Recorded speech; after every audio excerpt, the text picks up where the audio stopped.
Leaving Scrabster on the north coast of the Scottish mainland, we head across the Pentland Firth to Orkney, and the first island we see is the island of Hoy.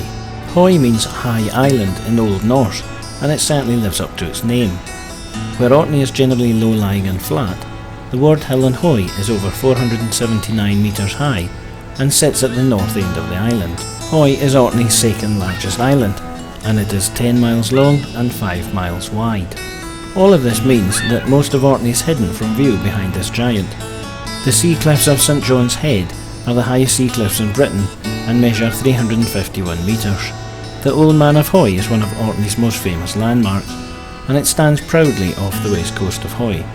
This magnificent sea stack stands at 137 metres and has been climbed many times.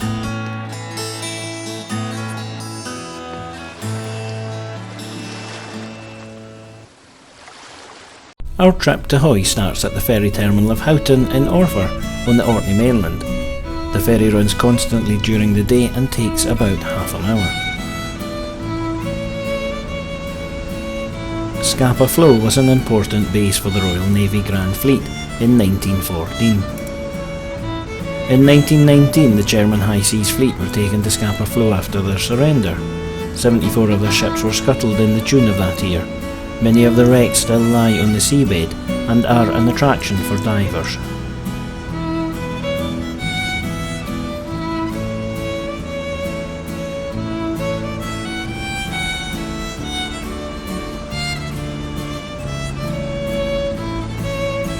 We arrive in Linus, the main settlement. One of the first sights we see is the Scapa Flow Visitor Centre. The centre was built from converted oil tanks and pumping buildings left over from the war.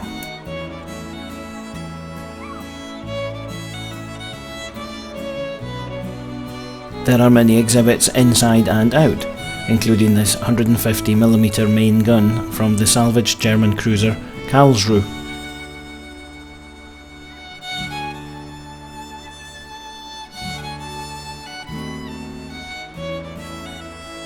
And the propeller and shaft of the HMS Hampshire, which sank off Orkney in 1916.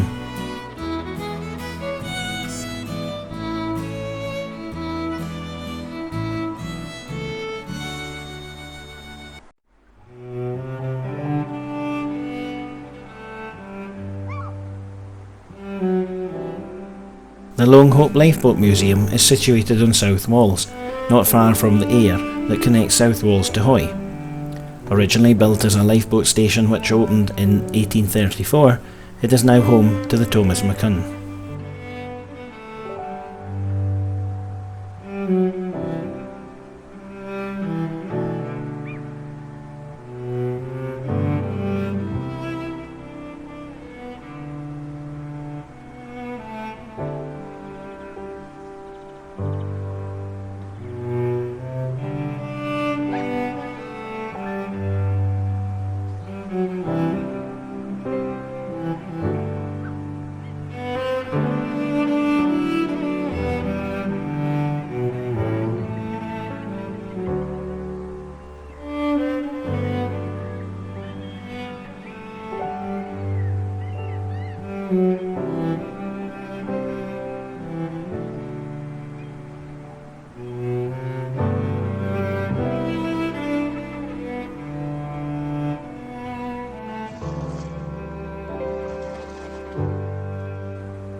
The village of Longhope is on South Walls, a tidal island rather than Hoy itself.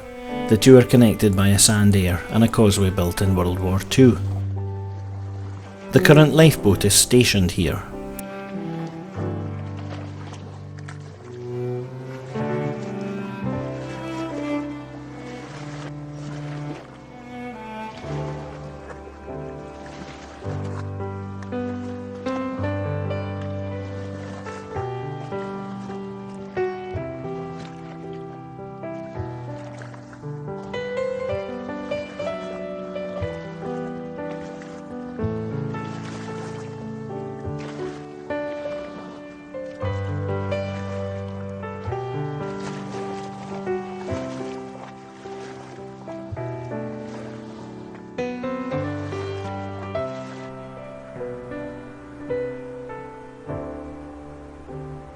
In the Osmondville Cemetery of Hoy in Orkney, a 6-foot-tall bronze statue of a man stands in memorial at the head of 8 graves.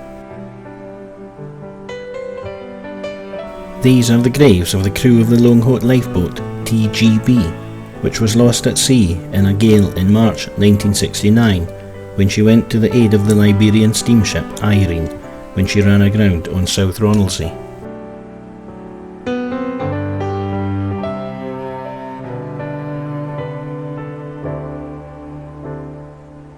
Among the crew were coxswain Daniel Kirkpatrick and his 2 sons Raymond and John, and also mechanic Robert Johnston and his 2 sons James and Robert.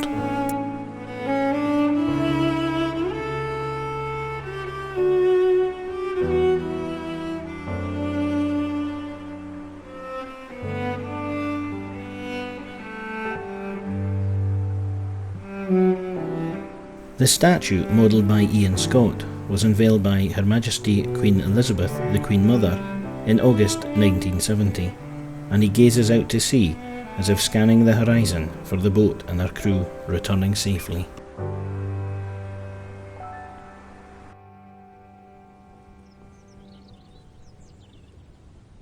On the southeastern tip of South Walls sits the Cantic Head Lighthouse, built by David Stevenson and first lit in 1858.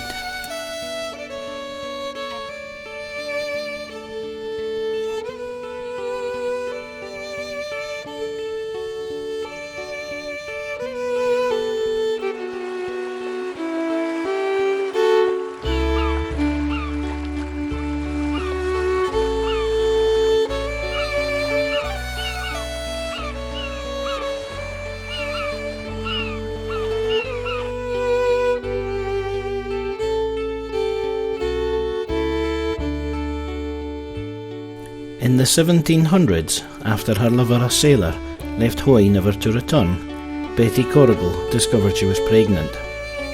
She was also unmarried.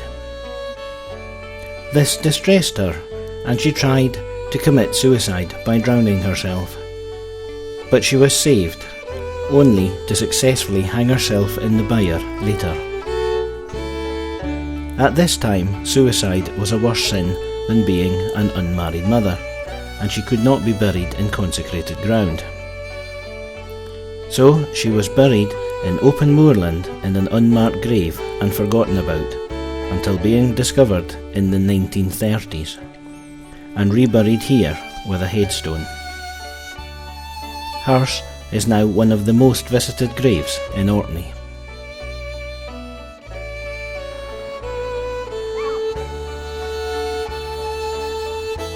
The Bay of Rackwick is a very beautiful spot and is framed by imposing cliffs on either side. Originally a crofting township clinging to the hillside, most of the small cottages have been converted into holiday cottages. A small path leads from the bay over the hill to the Old Man.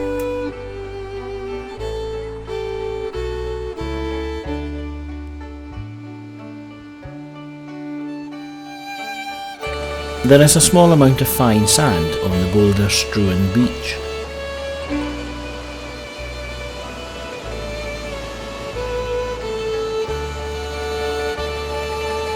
The roar of the sea is loud today, and this is a fine August day.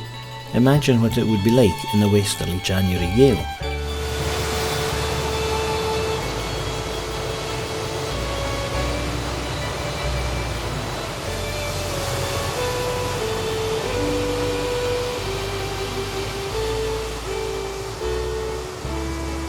And here we leave our trip to Hoy.